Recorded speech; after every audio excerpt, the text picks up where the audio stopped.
Okay, so before we get into this video, I just want to apologize for not releasing as much as I have been. I've kind of just been putting off editing this video because it's just been a real pain, this one. But yeah, I'm currently packing to head over to South Africa. I'm going to have lots and lots more golf, so I haven't stopped playing. I've just kind of been putting off editing this one. But lots more content to come, and stay around to see what handicap I get at the end of this episode. Winter's here and it's a whole new challenge. It's 7 a.m, it's cold, it's wet, and the grind doesn't stop. This is where the real work starts to happen, in winter golf. The excuses get left behind and it's just you and the game. The road to scratch isn't just about sunny roads and perfect fairways, it's about grinding from days like this. If I can perform now, I can perform most likely when it's going to count, out on the course in my third and final round. So I'm putting everything into this training session. Although it's really cold, I just want to get this really low first handicap, and from there maybe scratch won't be so elusive. So it's Saturday morning, it's 7:30 in the morning and it is really cold. So winter golf is definitely here now. There's frost on the floor, you can see. It's just, yeah, it's cold. With it being my first rain session after seeing Dusty for my TPI analysis, there were lots of things to focus on. Now, obviously, I've got lots of things with Clive too. However, they need to fit hand in hand. So I need to figure out a way to do that. So the focus is going to be all of the TPI drills once more, and also because I do have the foresight, again, I'm just going to be looking at that spin rate and just nailing in everything that Clive's been telling us. So straight takeaway, making sure we're not coming too over the top on our downswing, and making sure we're staying within our body as we are swinging around. But let's crack on. So what is a handicap and why do I want to get to zero? In golf, your handicap measures your skill level, how many strokes above par that you typically shoot. It's designed to level the playing field, so whether you're on a tough course or an easy one, your handicap tells you where you stand. For me, getting to scratch means reaching a handicap of zero. A scratch golfer can play any course at par. No extra strokes, no safety net. It's the ultimate mark of consistency and control over your game. It's not just about having one great round, it's about stringing together solid performances round after round. Getting to zero is tough, but that's what makes it worth chasing. The road to scratch is a really long one, and you can see I'm so many weeks in and I still don't have a handicap. But as frustrated as I get, I've got to keep going. So although it's nice and early, it's feeling a bit of an off training session.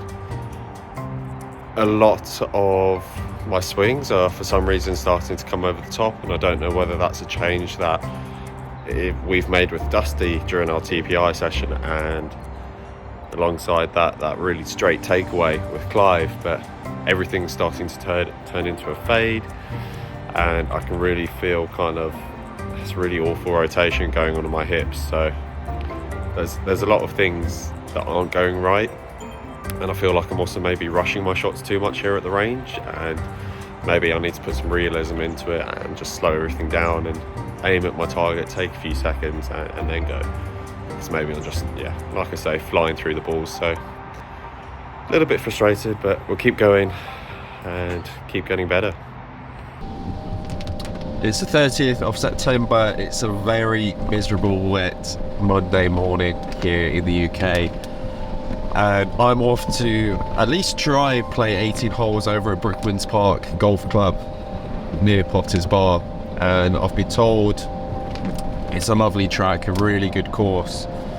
But to be honest, today is kind of the first day of winter golf properly. As you can see, it is soaking wet outside, so I've got the raincoat on, I've got a thermal on underneath, and to be honest, I have no idea how we're going to perform because I haven't played in a wet course now in quite a few months.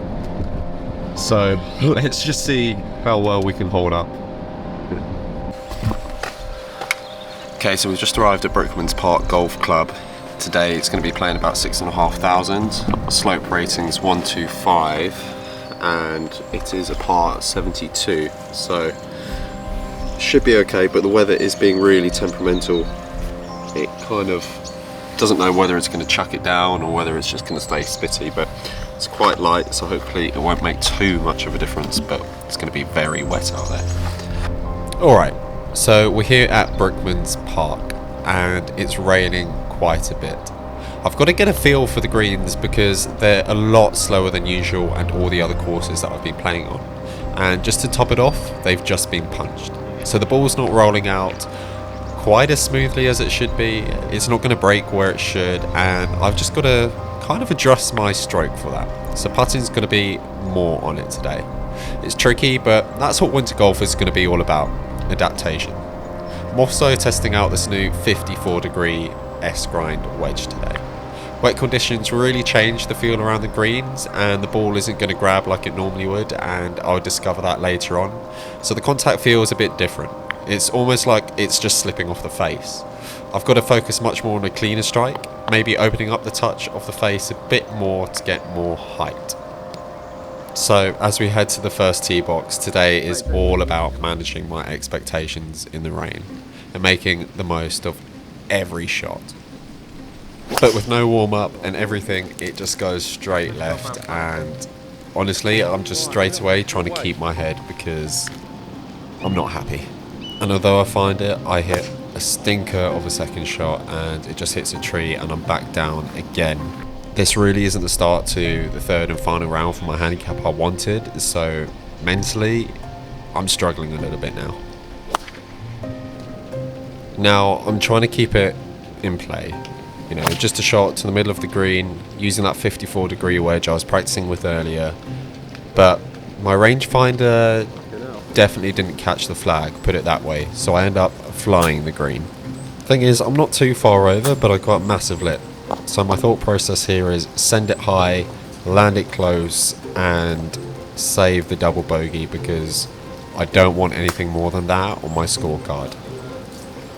So it's now my first look at these aerated greens and honestly they're all over the place. So my only option here is send it straight, hope that all of the different breaks and all the bubbles just send it in one direction. And I'm hoping I make a double bogey. You know, it's not the best start, but it's better than a triple, right? So I'm hoping that's the first and only time I will ever hope for a double bogey on the first. But now I'm going to try be friends with my driver, and after that first shot I was a bit hesitant, but I'm hoping with this shot it'll go right down the middle of the fairway. Which it did. It started down the middle, but then it just kind of faded to the right. So I'm under these trees and my next thought is a cut round the tree, hopefully aiming to get on the green. But with all my luck today, I'm in that bunker in front of us. So the light isn't too bad. Most of the bunkers are soaked, but I'm just going to take my 56-degree to try pop it up, land it right next to the flag and see what we can do. But I catch it a bit too well and I send it over the back of the green. So I'm chipping again, landing it pretty close to the flag to give me a putt in and get on to the next hole, because I'm all over the place on this one, and honestly after that first I'm just starting to lose it a little bit. But now we've got our first look at a par 5, and yes, the drive is back out, trusting it once again, and what a shot this one was.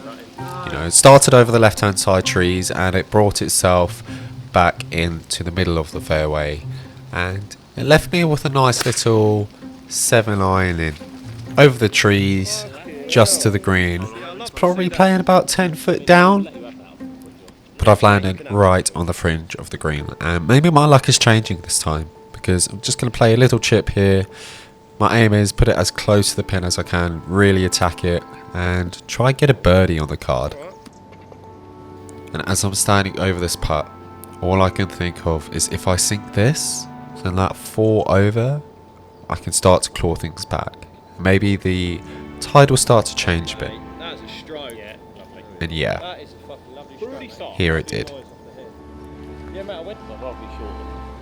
So next up we've got a par 3.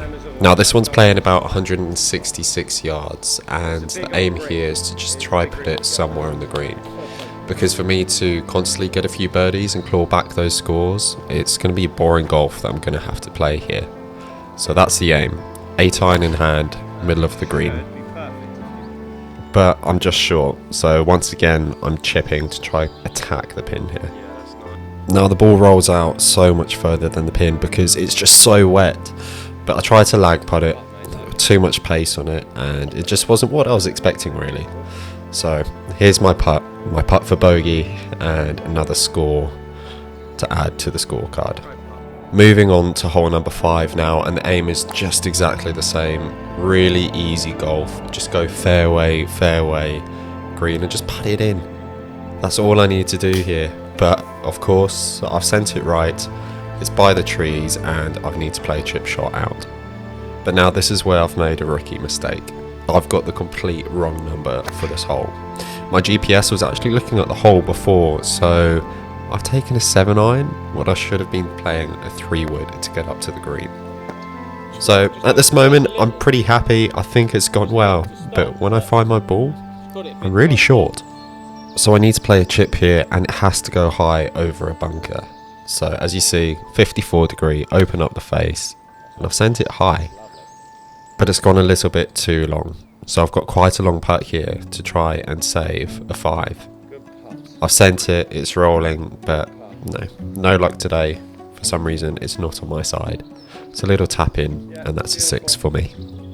Now next up we have another par 3, and this one's playing between 130 to 140 yards.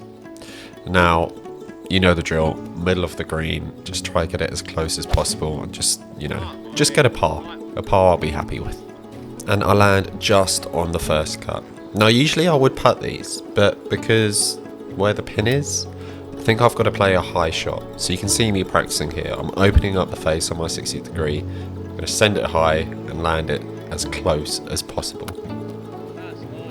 And I feel like I chunk it a little bit, but honestly it rolls out to less than a foot. So it's a little tap in and we have a par. Now next up we have a par 5 and the driver is out.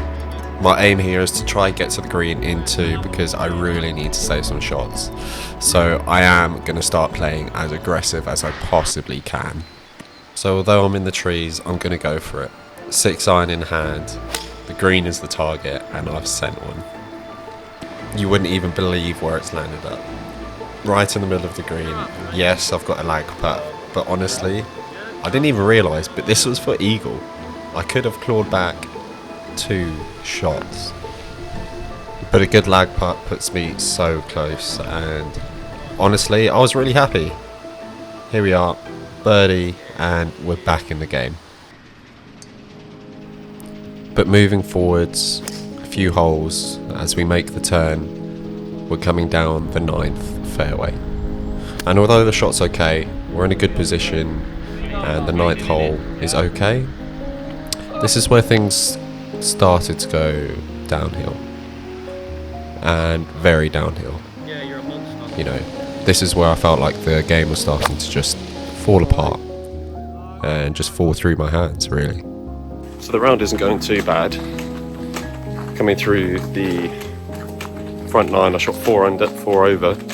Wish it was under 4 over, but then on the 10th hole I've just sent one in the water, so I need to recover again. So after feeling very disheartened at the turn and losing a ball, I've got another chip here to get it as close to the pin as possible.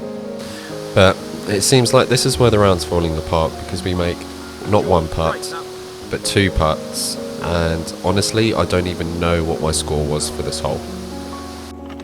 Alright, so we're now coming down the 13th, on 5 over.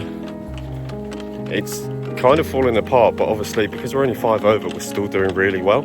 So I'm not too disappointed, but as you saw I just sent 1 into the trees and took a 3 wood as my provisional, and now I'm in the middle of the fairway, but hoping we can find first.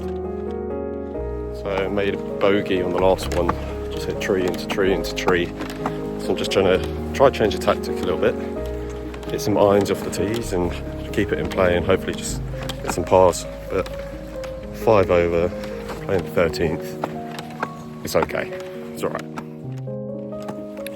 Okay, I am on the 16th and it feels like it's all just falling apart. I'm just making bogey and double bogeys as well, and honestly I'm just trying to keep my head straight and not really lose it.